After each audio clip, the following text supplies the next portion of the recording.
जी, प्रदेश के मुख्य सचिव श्री दुर्गा शंकर मिश्र जी, प्रमुख सचिव आयुष श्रीमती लीना जौहरी जी, आज के इस कार्यक्रम में उपस्थित माननीय जनप्रतिनिधिगण, अध्यक्ष अधीनस्थ सेवा चयन आयोग श्री प्रवीण कुमार जी, आयुष विभाग के सभी अधिकारीगण, नवचयनित होम्योपैथ फार्मासिस्ट, उनके अभिभावकगण और उपस्थित भाइयों बहनों, उत्तर प्रदेश अधीनस्थ सेवा चयन आयोग के एक पारदर्शी और शुचितापूर्ण तरीके से चयन की प्रक्रिया के संपन्न होने और 393 होम्योपैथ फार्मासिस्ट के सफलतम नियुक्ति होने के उपरांत आज नियुक्ति पत्र वितरण के अवसर पर मैं आप सभी नवचयनित होम्योपैथ फार्मासिस्ट को प्रदेश शासन की ओर से हृदय से बधाई देता हूं। उत्तर प्रदेश अधीनस्थ सेवा चयन आयोग को इस पूरी प्रक्रिया को पारदर्शी तरीके से संपन्न करने के लिए हृदय से धन्यवाद भी देता हूं। हम सब जानते हैं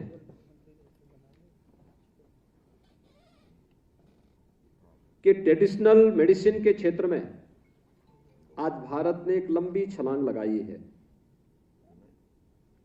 विगत 9.5 वर्ष के अंदर प्रधानमंत्री मोदी जी के नेतृत्व में भारत की यात्रा शानदार तरीके से आगे बढ़ रही है और इस सदी की सबसे बड़ी महामारी इसका उदाहरण भी है। आप याद करिए, आयुर्वेद पहले से ही हमारे जीवन का एक हिस्सा रहा है। योग भारत की परंपरा के साथ प्राचीन काल से जुड़ा रहा है। होम्योपैथ का उपयोग गांवों में किसी न किसी रूप में लोग लेते रहे हैं। देश के कुछ क्षेत्रों में आयुष के बारे में होम्योपैथ की हो, सिद्धा की हो, यूनानी की हो, इन सभी विधाओं के बारे में लोगों के मन में एक जिज्ञासा भी रहती थी। लोग उपलब्धता के अनुसार उसका उपयोग भी करते थे। लेकिन पहली बार आयुर्वेद, योग और प्राकृतिक चिकित्सा, यूनानी, सिद्धा और होम्योपैथ, इन सब को मिलाकर के देश के अंदर एक आयुष मंत्रालय का गठन होता है। आयुष मंत्रालय के बाद ट्रेडिशनल मेडिसिन को एक नई पहचान देने की जो पहल 2014 में प्रधानमंत्री मोदी जी ने प्रारंभ की थी, आज उसके बहुत अच्छे परिणाम हम सबके सामने देखने को मिल रहे हैं। पहला परिणाम था कि भारत की परंपरागत योग की इस विधा को वैश्विक मान्यता मिलती है और 21 जून की तिथि को दुनिया के लगभग 190 से अधिक देश योग की परंपरा के साथ जुड़ते हैं। योग के साथ जुड़ने का मतलब भारत की ऋषि परंपरा के प्रति कृतज्ञता ज्ञापित करना। एक विशिष्ट तिथि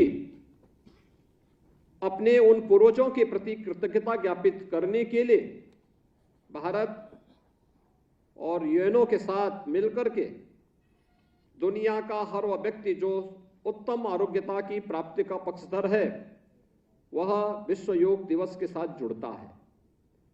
ये भारत की देन आज वैश्विक मान्यता इस रूप में प्राप्त कर रहा है। कोविड कालखंड में आपने देखा होगा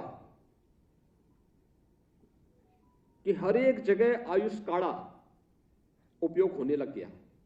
हर व्यक्ति उसको स्वीकार करने लग गया। देश हो या दुनिया हो, कहीं भी हर परिवार का हिस्सा बन गया। विपत्ति के समय यह हम सब के सामने एक सहारा बना था, और घर के अंदर ही औषधि प्राप्त होती है। लेकिन समग्रता के साथ इन सबको जोड़ करके कार्य किया जा सके, 2014 के बाद जिस तेजी के साथ इस फील्ड में काम होना प्रारंभ किया है, आज उसी का परिणाम है कि देश की सबसे बड़ी आबादी का राज्य उत्तर प्रदेश इस दिशा में मजबूती के साथ आगे बढ़ रहा है। उत्तर प्रदेश में पहली बार आयुष की अलग अलग विधाओं के लिए इसमें डिग्री और डिप्लोमा के कोर्सेज हम भी अपने तरीके से प्रारंभ कर सकें, इसके लिए आयुष विश्वविद्यालय की स्थापना भी उत्तर प्रदेश के अंदर होती है। एक बड़ी उपलब्धि है, एक लंबी छलांग है। हम ट्रेडिशनल मेडिसिन को प्रोत्साहित करने के लिए, चाहे वह आयुर्वेद के कॉलेज हो, योग या वेलनेस सेंटर हो, यूनानी या सिद्धा से जुड़े हुए कॉलेज हो, या फिर होम्योपैथ के कॉलेज हो। आप याद करिए, 2014 के पहले होम्योपैथ फार्मासिस्ट के लिए सरकारी व्यवस्था में नौकरी नहीं हुआ करती थी, बहुत कम, वो भी बाई चांस इसको आप मान सकते थे। आयुर्वेद के लिए जो चयनित फार्मासिस्ट थे उनको नौकरी नहीं दी जाती थी, लेकिन आज इस सरकारी व्यवस्था का हिस्सा बन गया है। आज सरकार प्रोत्साहित कर रही है, हमें आयुष सेंटर बनाने हैं, हेल्थ एंड वेलनेस सेंटर बनाने हैं। 5000 की आबादी में एक आयुर्वेद का योग और वेलनेस सेंटर के लिए कार्रवाई युद्ध स्तर पर आगे बढ़ रही है, और उत्तर प्रदेश तो इसमें अग्रणी भूमिका का निर्वहन कर रहा है। और मैं तो बार बार इस बात को कहता हूं कि हेल्थ टूरिज्म में अगर किसी एक सेक्टर में सबसे अधिक संभावना है तो भारत के अंदर वह आयुष उसके लिए अपने आप को तैयार कर सकता है कि आयुष में संभावना है। दुनिया आज आपकी तरफ आना चाहती है, दुनिया आज आपको तरफ देखना चाहती है, लेकिन उसके अनुरूप वातावरण देना यह हमारा दायित्व है। और आज ये 393 होम्योपैथ फार्मासिस्ट की नियुक्ति इस दिशा में एक महत्वपूर्ण कदम है, जो आयुष विधा को आम जन की संपूर्ण आरोग्यता के लिए प्रोत्साहन करने के लिए एक प्रयास, डबल इंजन सरकार के द्वारा किए गए प्रयास का हिस्सा है। और उस प्रयास के क्रम में आज हम सब यहां पर उपस्थित हुए हैं। मैं अक्सर इस बात को देखता हूं, आज भी मानसिक रूप से हम लोग इस बात को मानते हैं कि अरे सब जो है आयुर्वेद से या योग और नेचुरोपैथी से या फिर होम्योपैथ से या यूनानी या सिद्धा से, इसमें हम इसके बारे में बहुत जानकारी, सामान्य नॉलेज के लिए भले ही व्यक्ति जानकारी रखता होगा, लेकिन उसमें बहुत, चाहे उसके में कैरियर बनाने के लिए लोग अभी भी संकोच करते हैं। मुझे लगता है यह समय है कि हम कैरियर बनाने के लिए भी और उत्तम आरोग्यता के लिए भी ट्रेडिशनल मेडिसिन को प्रोत्साहित करें, इस दिशा में प्रयास करें, लोगों को इसके लिए प्रेरित करें। बहुत बड़ी उपलब्धि आपकी होगी, लोगों को इसके माध्यम से उत्तम आरोग्यता प्राप्त होने में मदद मिलेगी। और ये हमारा दायित्व बनता है कि इसकी शुरुआत अपने नागरिक कर्तव्यों से प्रारंभ होती है। अगर आयुष से जुड़े हुए हर एक चिकित्सक, चाहे वो आयुर्वेद का हो, यूनानी या सिद्धा से जुड़ा हुआ हो, होम्योपैथ का हो, वे अपनी संकोच को दूर करें, रिसर्च एंड डेवलपमेंट के कार्यक्रम को आगे बढ़ाने में योगदान दें, तमाम अन्य कार्यक्रमों के साथ जुड़े जो उसको एक पहचान दे सकती हो। इस विधा के प्रति हम अपने स्तर पर भी योगदान दे सकें। और ये केवल चिकित्सक ही नहीं, बल्कि इस विधा से जुड़े हुए जो पैरामेडिकल स्टाफ है, जो पैरामेडिक्स है, उसकी भी एक बड़ी जिम्मेदारी बनती है। वह इसमें बैकबोन बनकर के बड़ी भूमिका का निर्वहन कर सकता है। आपके द्वारा जुटाए जाने वाला एक डाटा जो आप जुटाएंगे, पेशेंट आया, किस प्रकार का पेशेंट है, उसकी प्रकृति क्या है, उसके लक्षण क्या हैं, पृष्ठभूमि क्या है,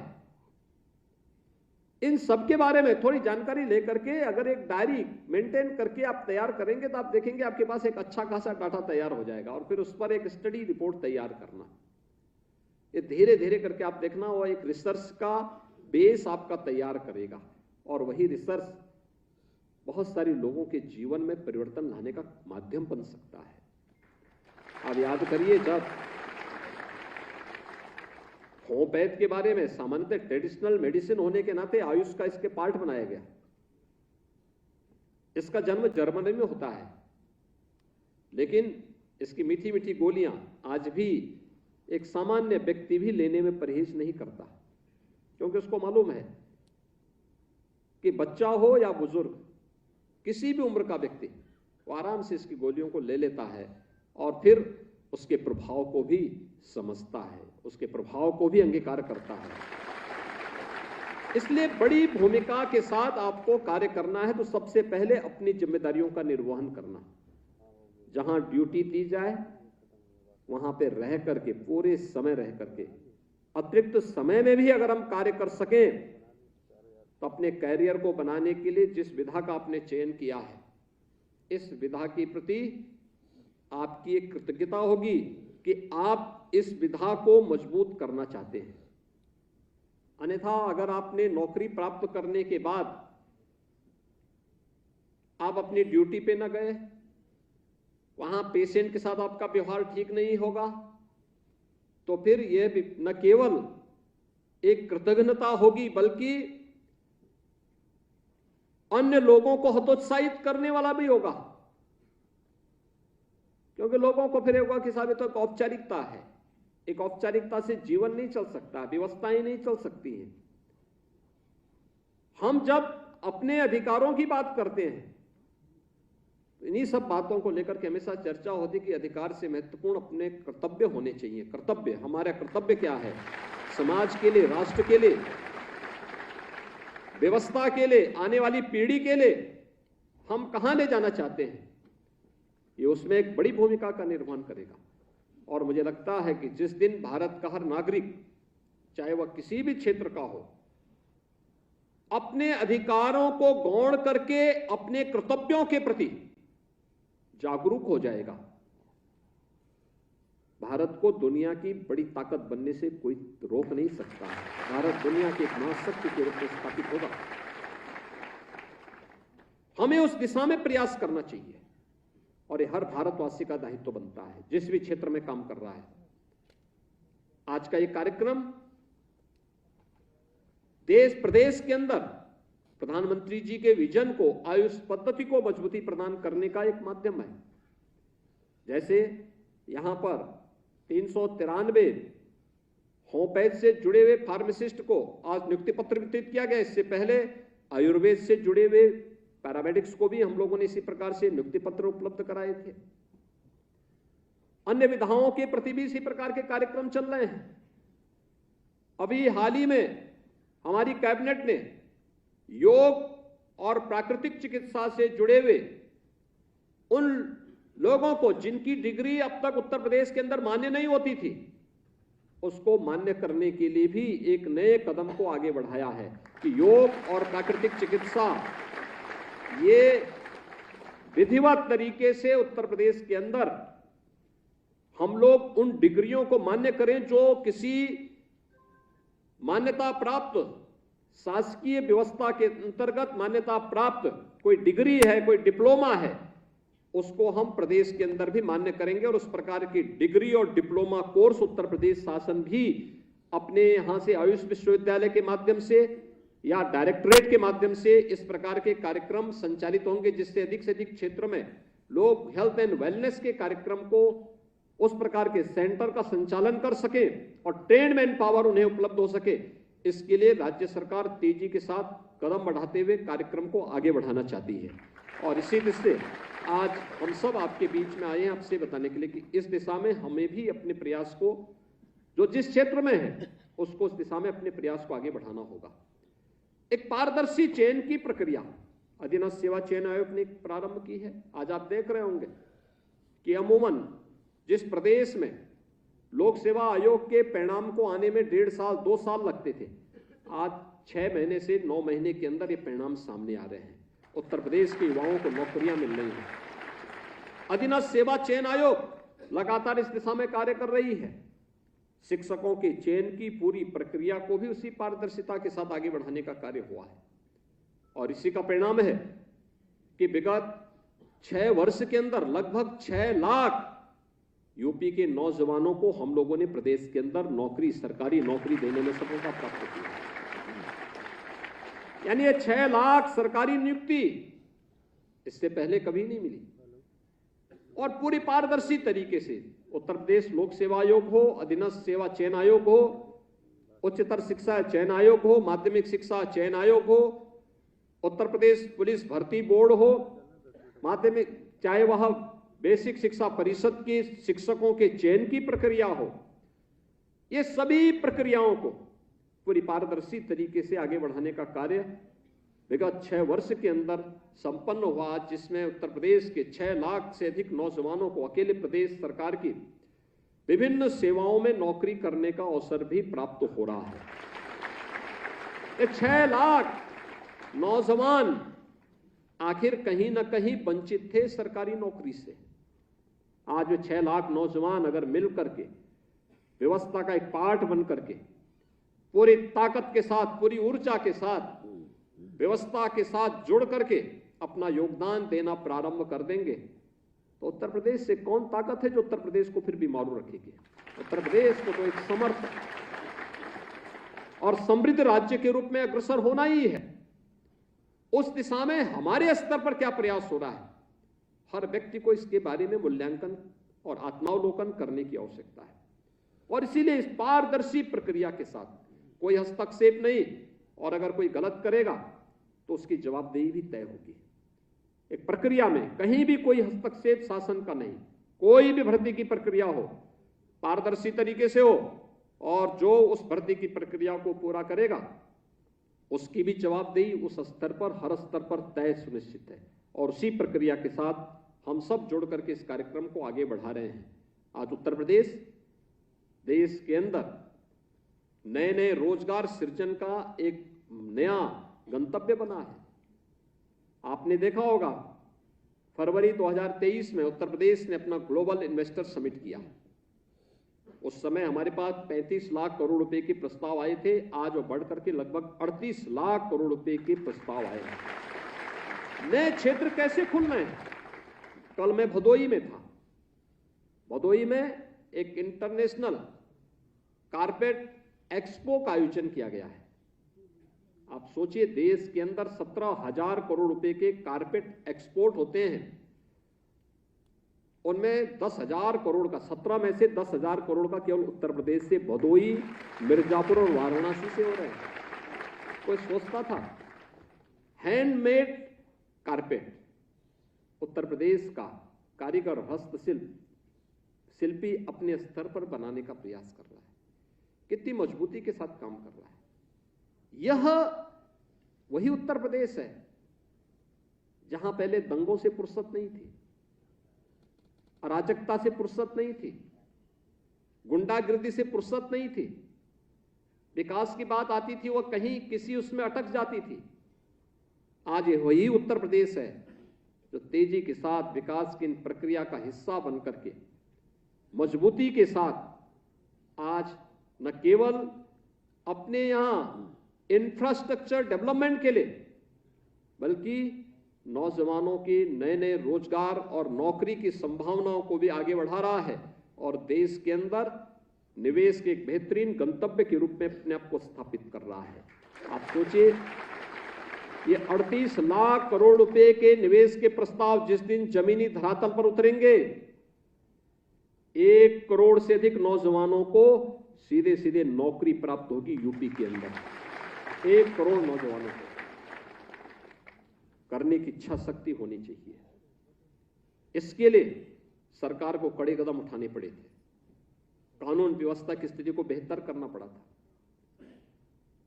प्रदेश के अंदर व्यापक रिफॉर्म करने पड़े थे, पॉलिसीज बनानी पड़ी थी, हर स्तर पर कड़े कदम उठाने के साथ ही हर स्तर पर रिफॉर्म करने के लिए जब सरकार खड़ी हुई, आज उसके परिणाम हम सबके सामने हैं। और मुझे लगता है कि वह केवल सरकार नहीं करती है, जब समाज का आशीर्वाद जुड़ता है इस पूरे अभियान के साथ तो सफलता प्राप्त होने में फिर देर नहीं लगती है। आज का यह कार्यक्रम उसी सफलता का हिस्सा है, जिसमें आप जैसे नवचयनित अभ्यर्थी आज होमियोपैथ फार्मासिस्ट के रूप में अपनी अपनी सेवाएं प्रदेश भर के अलग अलग होमियोपैथ हॉस्पिटल्स में उपलब्ध करवाएंगे। आपका व्यवहार, याद रखना, आपका व्यवहार मरीज की आधी से अधिक समस्या का समाधान कर सकता है।